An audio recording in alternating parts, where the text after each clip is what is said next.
ไอ้ก็มีทันแล้วบัดสิให้อาบเตะ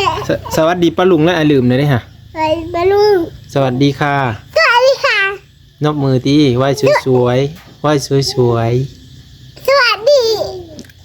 ดีจ้าแล้วสวัสดีจ้าแล้วเอาไม่ป้าลุงเพิ่นเบิ่งมีคักสวัสดีค่ะป้าลุงสวัสดีค่ะป้าลุงถามป้าลุงดูฮะเพิ่นอยู่ดีมีแหงอยู่บ่เพิ่นสบายดีอยู่บ่ป้าลุงสบายดีอยู่บ่ว่าสิป้าลุงอยู่บ่แต่สั้นแหละเนาะสลอยดิเป็นเครื่องนะนุ่งเพิ่นได้ก่อนน่ะสิได้ถ่ายเพิ่นน่ะถ่ายเนาะ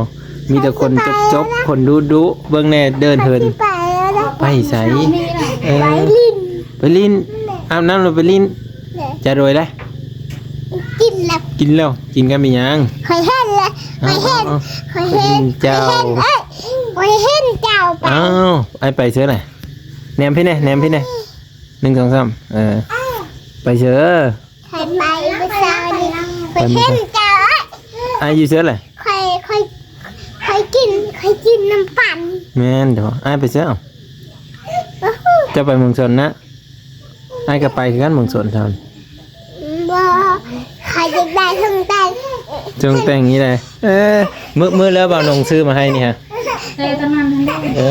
ตั้งแต่ต้นซื้อให้จงแต่งหันไปบุญแม่คอยซื้อให้ FC ว่าเฮาซื้อข้าวต้มขนมมาเฮาแน่ก็FC ว่าเฮาซื้อไข่ซื้อนั่นมาเฮาแน่ว่าเฮ็ดได้เลยเอานบขอบใจจ้าขอบคุณค่ะเยี่ยมไปก่อนไปใช้ไปลิ้นเลยบายป้าลุงก่อนสิไปลิ้นก่อนเด้อว่าสิคือเกือบในเด้อนั่งบนเพลงพาไปเสือนั่งลิ้นน้ำไอ้ก่อนน่ะ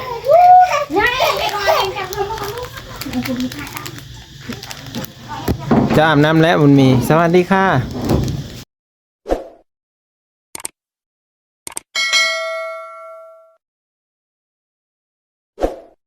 มาทุกคนบัดนี้ดีทุกไม่ได้อันนั้นไหนทุกคนเลย FC 200กับท่าเบิ้งอยู่ฮะแล้วก็อย่าตุ้ยว่าแล้วไอหุ่นดีเลยเนาะไปตุ้ยนี่ก็แล้วผู้สาวไม่มักกันเลยนะซ้ำนี่ก็ไปหน้าแล้วมันเพลง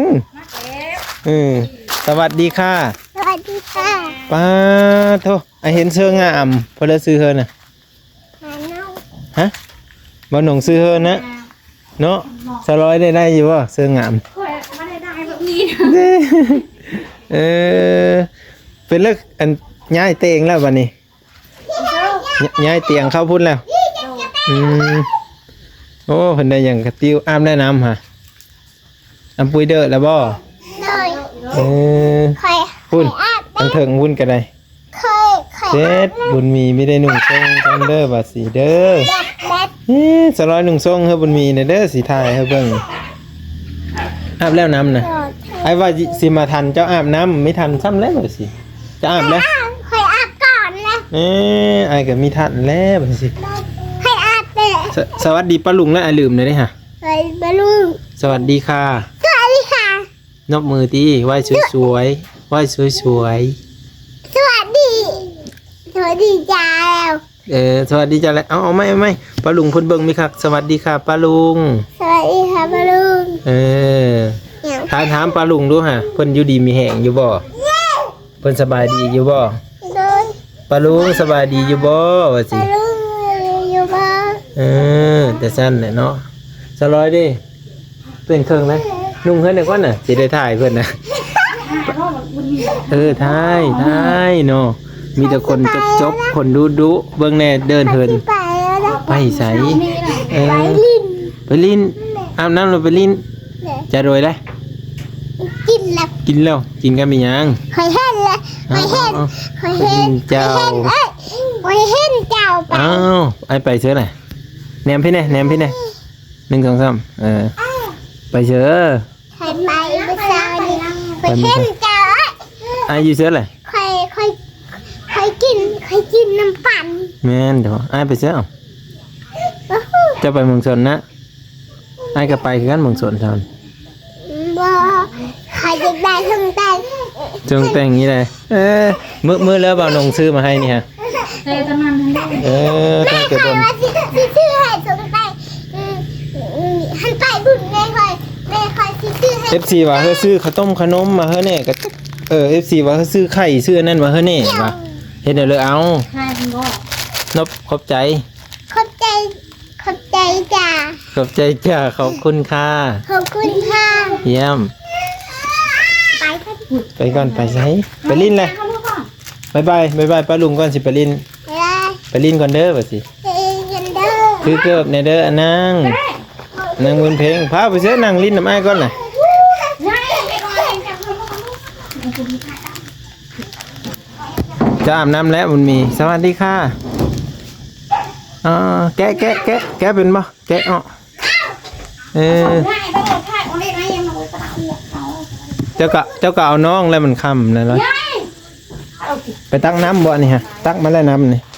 ค่อยมาหาเก็บกระตุกค่อยก็เลยว่าไปแว่แต่เจ้าก่อนน่ะสิเพิ่นไปตักน้ำกินมาเลยสิไปลิ้นคือไม่เอาน้องเลยกินแล้วเขาฮะกินกลับไปแล้ว ถ่ายหรือยังเนี่ยบนถ่ายเอาถ่าย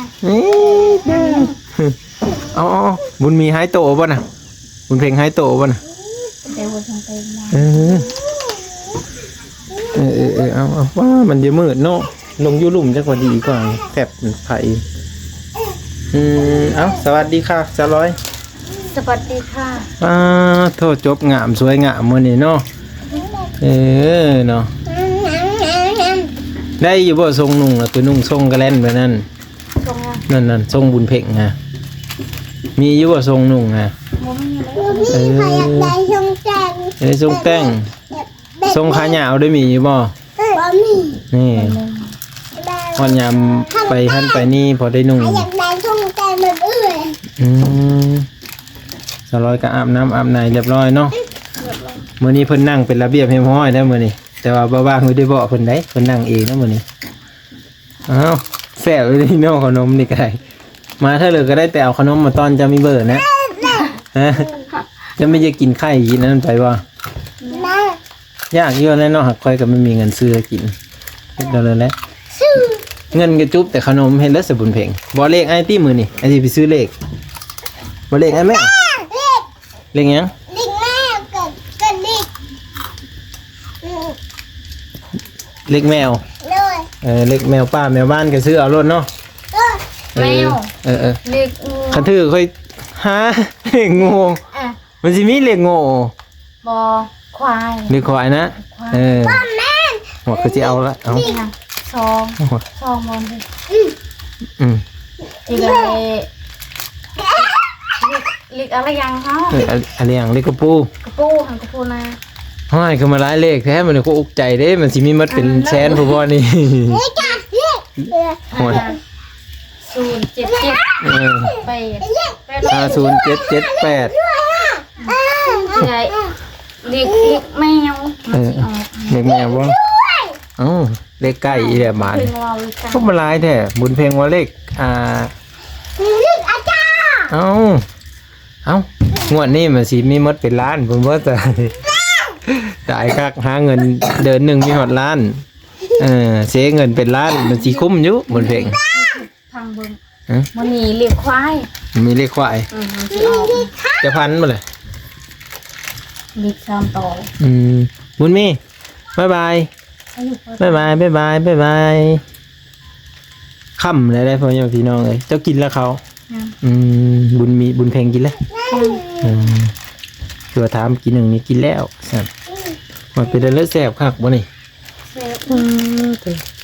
มันลงไปทางไหนก็ไม่เห็น เอาไม่เห็นนะ บอก แล้ว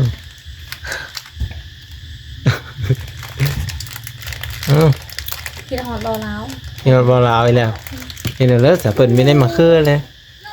ยินFCว่าอยู่อัน200นั่งมีงามเหมือนกันมือนะจักขี้ข้างงามเลยเหรอก็นั่งตามภาษาเรานี่แหละนั่นดิเนาะ ข้างใน บางเถอะเราก็นั่งมอบแม่ตะมอบตอบค้าแบบสิแหละบางเถอะเราก็นั่งตามภาษาแหละย้อนแข้งย้อนขาตามภาษาเราแหล้วเนี่ยเพิ่นขาวเอ้เพิ่นยังไม่ทันมาดอกแต่เพิ่นมีขาวเอ้นี่มันเงินหมดแล้วไปจักไอ้จมหาบ่ละเอาเลย หมดแล้วยัง นี่มันเงินหมดแล้วไปจัก เอ๊ะ หมดเลยโอ้โห เอ้าตายครับเพิ่นสิเอาเงินมาซื้อโอเคเร็วไปซื้อบุกพริกก็มี นะ FC คอมเมนต์มาว่าเฮ้ยไปเฮ็ดงานแน่ว่าจังเฮ็ดแล้วเลยแหละ เพื่อ ว้าว ก็ ดู หมดแล้ว เออ เพื่อก็หมดเป็นนัวกินก็บ่ได้ นี่ นี่มันยากตอนนั้นเลย แม่นยังแน่หมดนี่ อันนั้นบุกพริก เออ เกลือ บัก เกลือ พริกเกลือแป้งนัว เป็นนัวก็หมด ผงชูรสก็หม มั ด นมี แล้ว หันมันมีหันเงินซื้อ นี่เฮ็ดเดี๋ยวเลยจ้ะ เฮ็ดได้ เนาะเงินคำก็บ่มี มีทำก็มี นี่สิท่าแต่ผู้รักผู้ใหญ่นี่บ่มาซอยตายคักนี่ฮะสิไม่ได้ไปหาเขตมาขายบ่จ้ะซอยกันพูดละน้อย ทัวเลยก็เมื่อยผูกคอยกัน เฮ็ดเจอกันเมื่อคืนนี้ ผูกแขนมือซ้าย โอ้แค่เช้านี้เจ้าก็ไปซอยเว้บ่ ซ้อยเลยกัน เออจุดแล้วเนาะ อยู่นำกั จุดแล้วเนาะ สปองเลย เพิ่นอันผู้แคนเช้านุชบ่มื้อนะบ่ว่างไม่ได้มาพี่น้องเอ้ยเผาเฮินให้แม่มาเช้านี้เห็นอยู่ว่าแม่ค่อยมา เห็น อันนั้นค่อยก็เลยไม่ได้มาบ้านนงเห็นบ่บ้านนงก็เฮ้ยแม่มาเนาะ มาเห็นเลย บ้านนงยังไปสวรรค์ตั้งแต่ดึกๆกู อันนั้น หากับมาบางคำนี่ อ้าวเคยเห็นมอนงคือไป ไปวันกลาง ไปบ้านตรงกว้างคนขึ้นไปเวอยู่พุ่น กลางนะ ฮะแน่พี่น้องเอ้ยเป็นกำลังใจให้ในเด้อใครเข้ามากับเบิ้งโฆษณาให้แน่เราบ้างกะเข้ามาถ่ายทอดวิถีชีวิตของแต่เพิ่นว่าการเป็นอยู่อย่างไรเนาะก็แล้วแต่ผู้สิคิดผู้สินี่แหละเบาบางกับบ่ฮู้จักสิว่าเนาะก็คือเบาบางก็ได้เข้ามาเป็นสื่อกลางซื่อว่าเฮือนหลังนี้ได้รับการช่วยเหลือแล้วก็จักมาถ่ายให้เห็นว่าเพิ่นคืบหน้าบ่หรือว่าบ่คืบหน้านะตัวบุญมีว่าบัดวิลึกวิโลดีเหอะแต่นอนี่มันมีฮ้อนบ่นี่ติโทพี่น้องเด็กน้อยฮ้อนนี่วิลึกว่าเหอะดีเนาะอาบน้ำแล้วบ่นี่เพื่อเถอะเอาหนอกเลือกแท้ เป็ดมีลูกอยากกินขนมมีเงินซื้อให้ ไปติดห้านค่อยได้ห้านค่อยเปิดเธอติดหนี้ปีใหม่นี่เปิดเธอติดหนี้ผู้ละแสน กี กี่ มาที่ใช้เงินเห็นบ่ เอ้าก็ค่อยก็เปิดเธอติดหนี้แต่ว่าอยู่ เงินคอย ค่อยเปิดเธอติดหนี้ คอยติดนี่อยู่นี่หน่อยมันเพ่งเอานั่นเอาน้ำปั่นนั่นเลย ค่อยเปิดเธอติดหนี้เหินละแสนกี่หลังปีใหม่เก็บติดหนี้เพิ่นก็ได้เหินละแสนกี่ไว้บ่แม่นน่ะ บ่ไหว เอ้าเพิ่นติดหนี้เนี่ยเปิดเธอติดหนี้ไปเด้อเพิ่นเลยอย่าติดหนี้ ว่าอ๋อคือเห็นมัน บ่ไปถามจนในสมมุติว่ามีห้านหนึ่งอยู่ในบ้านเฮานี่เปิดเธอติดหนี้แล้วหลังติดหนี้5มื้อแล้วเฮามาจ่ายนี่ได้บ่เจ้า บ่ได้ มักอยู่บ่แม่นน่ะ มันอยู่หักบ่ได้เงิน เอามาแล้วก็หาเงินไปจ่ายเขาในระหว่าง5มื้อ ป้าทุกคือจะไปหาพอได้เงินคำอีก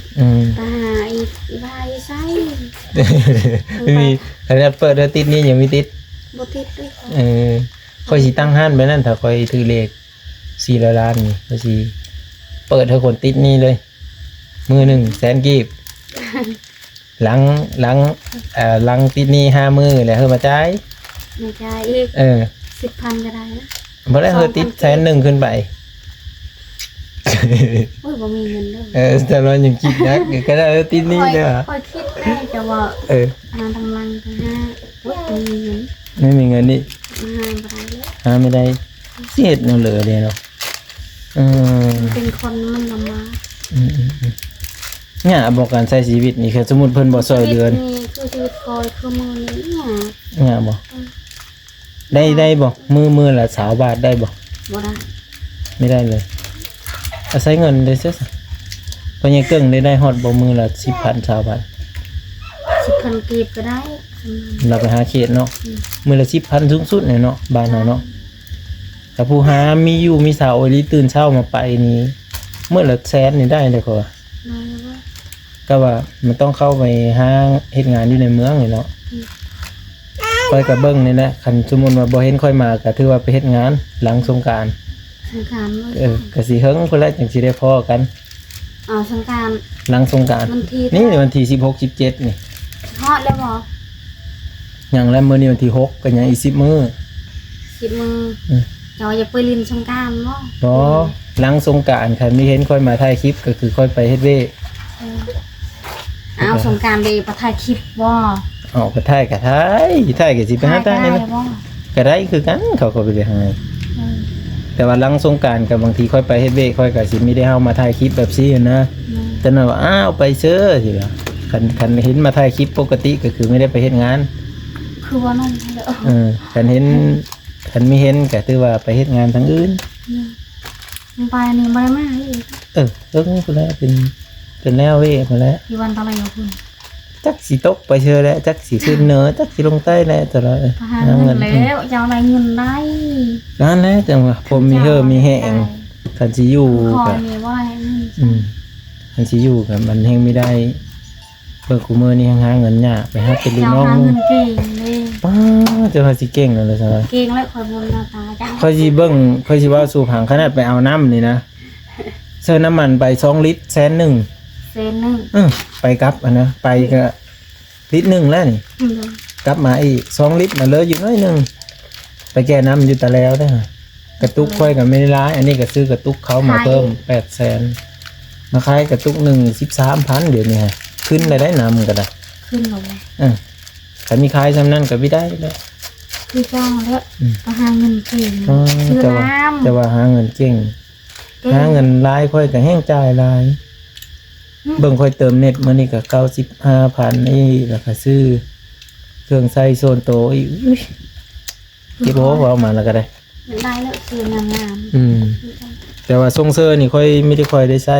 ไม่ค่อยได้ซื้อดอกบางทีก็คนเอาเฮ้อบ ริซื้อแล้ว เพิ่นเอาเฮ้อแล้วก็พอได้ใช้ไปก็ใช้ไปไม่มีภัยเลยเนาะอยู่นี่เนาะมืดคือเลยได้พี่น้องเอ้ยนั่นแหละมาบ้างก็เลยว่ามาถ่ายคลิปมาถ่ายอันนี้เพิ่นเจอหมดแล้วมั้งอันนี้ ใจได้ เข้าใจบุญเพ็งกับป๊บปะก่อนเลยเนาะ อุ้ยออกทีนึงเลยออกทงเดียวทงเดียว มันมืดเลย4 ธงเพิ่นไปหั่นกับไปยายเฮ้ยลูกพ่อเตียวอีว่าก็ได้อยู่นี่มีสัญญาณอยู่ พออยากกินน้ำเขาก็อยากกินขนมเม็ดนี่ เอากูจะกินเพราะอะไรกินจนมันเบ้อรถเอาจะไม่เยอะวะเนี่ยเอาจะไม่เยอะวะ อยากกินน้ำปั้นทำเย็นๆนั่น เย็นๆฮ้อนๆไป เล เนี่ย จะมา มื้อหน้าก่อน เขาอยากกินลองบึงเสียบว่ามัน คุณมีการแนะนำเพื่ ปั้ อน นมา เจ้าอะไรอ่ะ จ้าน้ำปั่นเป็นไรล่ะที่นี่วะที่นี่นะ เต็นนี่ เอาตอนนั้นเอา10,000บ่ 10,000ไหน จอกละ5เนาะก็สิเซอร์จอกมาเลยเอาไว้นั่นเนาะ ตอนเย็นๆไว้ นะ มาโลด น้ำแข็งฮ้อนก็ไม่เอาอีก มันอยากไหนนะอยากกินน้ำปั้น น้ำปั่นฮ้อนก็ไม่เอาอีก เอา นั่น คนอยากคืออดอีพิวมีเงินกินได้ ได้ครับอดหิวๆหน่อยเนาะ เขาเพิ่มมือลูกไม่ใช่ ได้ครับอันนี้เนาะสิหาเงินหาคำมาเชิญนี่เนาะตัวขนาดเจ้าเลี้ยงลูกเลี้ยงเต้าเต็กแล้ว พอเห็นแล้วบางลูกคนไหน ไปพูดไม่มีลูกไม่มีเมย์เต็กหาเงิน มีนะแม่ มันได้มีลูกมีเมย์เต็ก พอมันลูกกำพร้านะ แต่ยังลูกคำพร้า แม่ ค่อยนี่มีเป็นลูกคำพร้า คอย พ่อแม่ก็มีหากเขาแยกทางกัน เจ้ามีพอมีมีเอื้อหนองเจ้าก็มีกันละน้อง คอยก็มีคอยก็มี เอ้าเจ้า แม่ก็บ่มี ยังว่าเจ้ามีเห็นพ่อแม่แล้วก็แล้วไปเนาะอันนี้พ่อแม่ก็ยังเห็นอยู่มีแม่นว่ามีจะเห็นเพิ่นเนาะก็จะเห็นแต่ว่ามัน เจ้า ก็ พอย าก มีเจ้ามีเดือนแม่ขอตาย แต่เฮ็ดแนวเลยเฮายังสิเลี้ยงดูเพิ่นกุ้มแล้วบัดนี้ค่อยก็คิดอุบตัวนี้แหละก็ยังอย่าไปให้เฮ็ดงานนี่ เห็นเอาเนาะปุ๊บมันอยากลูกน้อย ค่อยนี่จำเป็นแล้วมันฮอดขั้นมันละติบ่ตัดสินใจแล้วค่อยก็ได้เป็นเลยน่ะแม่เพิ่นตอดน่ะเสร็จแม่ขี้เข็บตอดมา บ่ เอาแล้วเพิ่นคือให้จ้ะย้ำมือตัวเองนะพวกเป่าบุญเพ่งบุญมีกะฮ้อนมาฮ้อนพ่อแม่พี่น้องเอ้ยย้ำมือที่หันสะร้อยเบิ่งดูคือบ้านบ่น่ะ บ่ ปกติสุเจ้าพากันนอนแล้วบ่ซ้ำนี่ งั้น อืม ยังอาบน้ ปุ่นเพิ่นผู้นั้นก็ไปหาลิ้นอยู่พุ่นน่ะพี่น้องเอ้ยเนาะก็เลยไม่ได้เว้าไม่ได้ลิ้นนํเพิ่นแหละมื้อนี้นั่นบุญเพ่งเนาะบุญเพ่งไปลิ้นแล้วยังเหลือแต่ส ำ ร้อย กินน้ำปั้น อืม มีอยู่แล้วอยู่เหินก็ไปซื้อแล้ว ซื้อซอยเลยกินหมดแล้วว่ามกเขตนั่น หมดแล้ว โอ้ยหมดไปเลยแซ่บขนาด เสื้อผ้า แม่นเพิ่นจะนอนไหมจังอ่ะคันเพิ่นจะกินนมก็เอาเพิ่นกินแล้วเด้อแต่ก็อัดแล้วก็ปิ้นไปทางนั้นแหละเนี่ยเพิ่นจะกินนมไหมจังกินข้าวบ่น่ะ บอก ไม่กินนะขนมก็ไม่กินนะยืนนอนที่สลอยอันน่ะ หมดมันอ่ะมันหมดมัน เออนอนพัดเอาเพิ่นเริ่มมาพัดเธอบัดสิ นอน เออพัดเอออันนี้เกิดเด็กน้อยมันมีเจกระดาษบ่เนาะเจกระดาษพัดเนาะอืม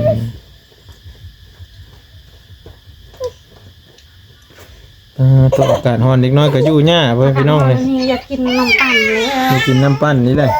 โอ้ยเป็นยังเกิ้งสิซื้อกินได้อยู่บ่ฮะย่ำแล้วเพิ่นดูเพิ่นกินอยู่บ่ล่ะบัดแม่ย่ำบัดเอากินบัดแม่ย่ำผัดกินเนาะหลายๆคนก็ย่านแบบติดเชื้อติดอันนี้นะทุกคนทางน้ำลายทางอันนี้เนาะแต่บ่ฮู้แหละความจริงมันเป็นจังไดเนาะ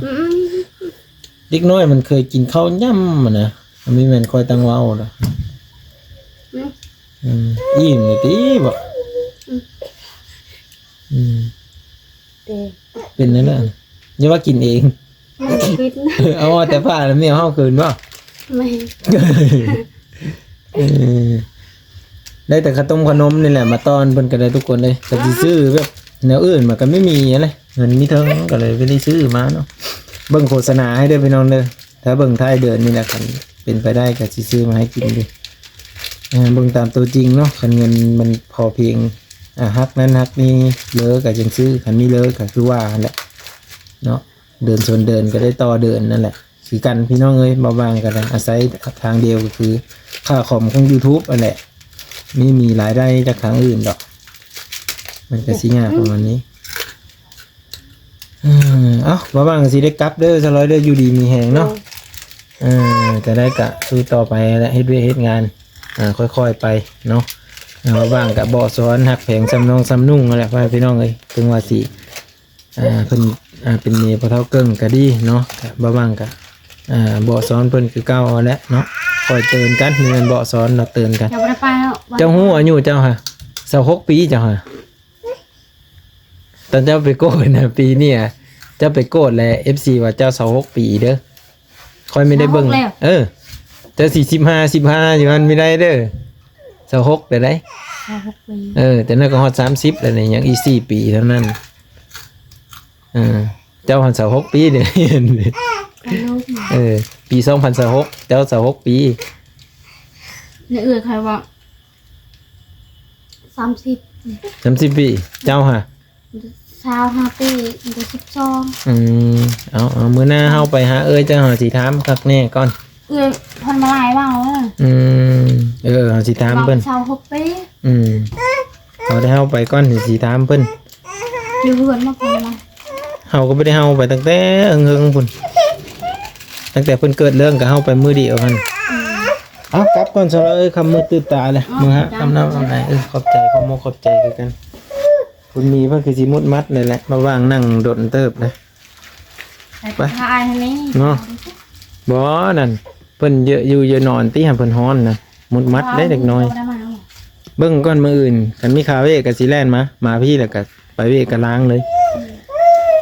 ไปกลับก่อนเด้อทุกคนเด้อพ่อแม่พี่น้องทุกคนป้าลุงวันนี้ก็ค่ำมือตื่นตาคือว่าอะไรเนาะไปกลับก่อน